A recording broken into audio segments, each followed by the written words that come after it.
ሰላም ጥዕና ሃበልና ኩራት ተኸታተልቲ ስሕበት ሚድያ ሓደ ሓድሽ ሓበሬታ ሒዝናልኩም ቀሪብና ኣለና።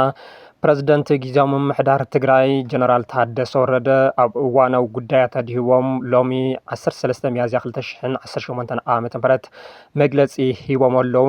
ብቐንዱ ኣብቲ ናይ ውሳነ ማእኸላይ ኮሚቴ ህወሓትን ካውንስል ኮሚቴ ሓይልታት መኸተን ኣድሂሞም እዮም እቲ መግለፂ ሂቦምዎ ዘሎም። ብቐንዱ እንታይ ኣልዒሎም ዝብል ጉዳይ ናባኹም ሕፅር ኣቢልና ክነቕርቦ ኢና። ሰናይ ምክትታል ክኾነልኩም ንምና።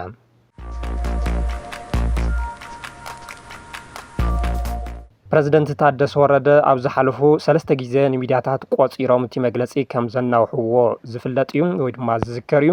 ሎሚ 13 ሚያዝያ 2018 ዓ.ም ኣብ ዝሃብዎ መግለፂ ድማ ዝተላሳለሰ ዝመስል መግለፂ ሂቦም ኣለዉ። ካብቲ ቅድሚ ሕዚ ድሕሪ ሽመት ዝሃብዎ መግለፂ ማለት እዩ።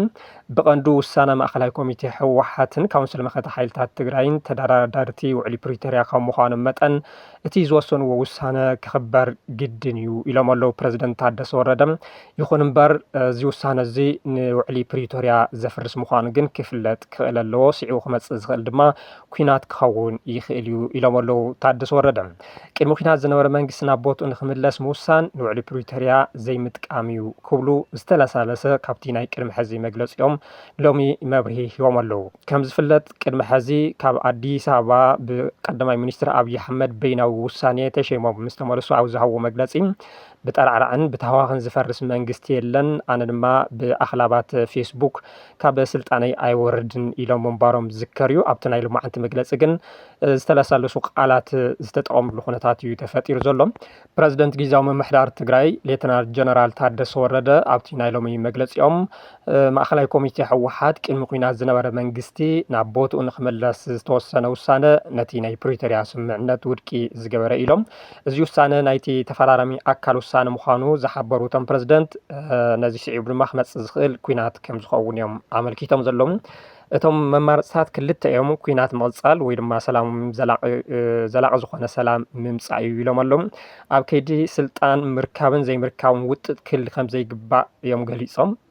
ኣብ ዝሓለፈ ግን ካብ ስልጣነይ ዝነቕንቐኒ ነገር የለን እዮም ኢሎም ነይሮም። ሕዚ ግን እገለ ወረደ እገለ ደየ ብዝብል ብስልጣን ውጥጥ ክፍጠር ከም ዘይግብኦም ነዚ ፀገም ድማ ኣብ ምፍታሕ ብንግግርን ተደጋጋሚ ዝርባትን ክኸውን ከም ዘለዎ እዮም ገሊፆም ዘለዉ። ካቢነ ጊዜያዊ ምምሕዳር ስርሑ ከም ዝቕፅል ዝገለፁ እቶም ፕረዚደንት ኣብያተ ዕዮታት እውን ኣብ ስራሕ ከም ዘለዋ ብቐፃልነቱ እውን ስርሐን ይቕፅላ ከም ዘለዋ እዮም ገሊፆም።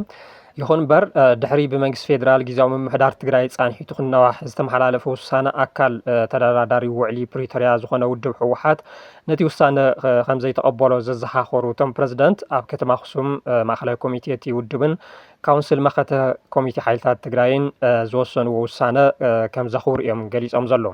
በዚ መሰረት ድማ ኣብ 2012 ዓ.ም ዝተመረፀ መንግስቲ ናብ ስርዕ ስርሑ ክምለስ ውሳነ ምምሕልላፉ ስዒቡ ክመፅእ ዝኽእል ኣወንታውን ኣሉታውን ፅልዋታት ግና ኣብ ግምት ክኣቱን ጥንቃቐ ክግበርን ይግባእ ኢሎም ኣለዉ።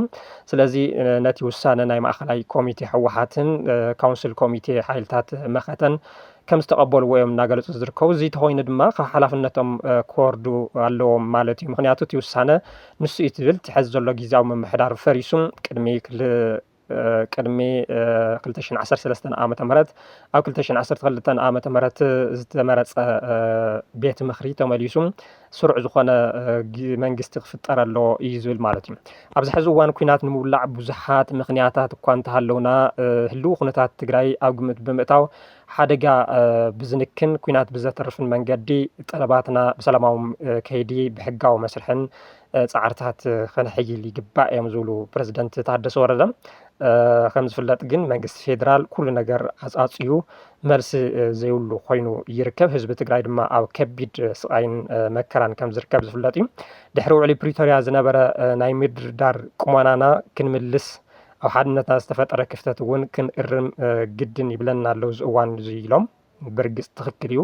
ሕዚ ሓድነት ትግራይ ተበታቲኑ ኩሎም ዓቕምታት ድማ ዝተበተንሉ ኩነታት እዩ ተፈጢሩ ዘሎ ማለት እዩ ብሽኩት ስልጣን ኣመራርሓ ትግራይ ምክንያት ማለት እዩ። ኣብ መንጎ ትግራይን ካልኦት ክልላትን ዘሎ ናይ ልምዓትን ማዕረ ተጠቃምነትን ኣፈላላይ ቅርታ ዝፈጠረ እኳ እንተኾነ ቅድሚ ንሰላም ብምሃብ ቀዳምነት ንሰላም ብምሃብ ብዝሰኸነ መንገዲ ጠለባትና ክማልኡ ምግባር ቀዳማይ ሕርያና ክኸውን ኣለዎ ይብሉ ፕረዚደንት ታደሰ ወረደ። ሕዚ ኣብ ትግራይ ብዛዕባ ልምዓት ምልዓል ምናልባት እውን ሕንቃቕ ክኸውን ይኽእል እዩ።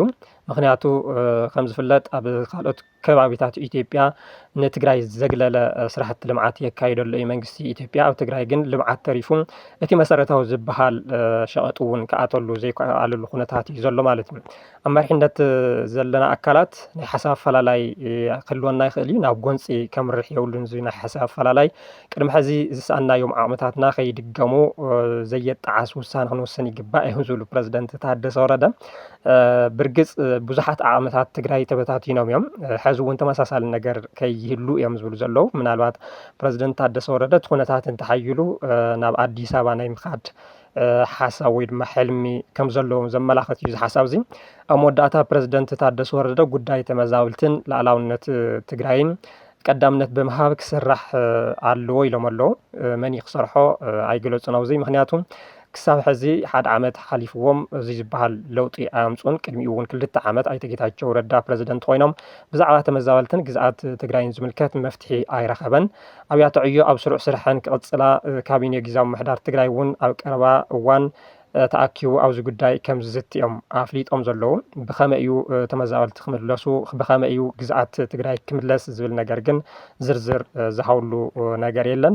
በቲ ውሳነ መሰረት ዝግበር ስግግርን ብሓይልን ብውረድ ደይብ እንተይኮነስ ብሰላማውን ሕጋውን መስርሕ ንክውዳእ ኩላትና ሓደ ዓይነት ርድኢት ክንሕዝ ይግባእ ኢሎም ኣለዉ። ስለዚ ኢዶም ናይ ምሃብ ተንደንሲ ወይ ድማ ተርእዮ እዮም ኣርዮም ዘለዉ ጀነራል ታደሰ ወረደ።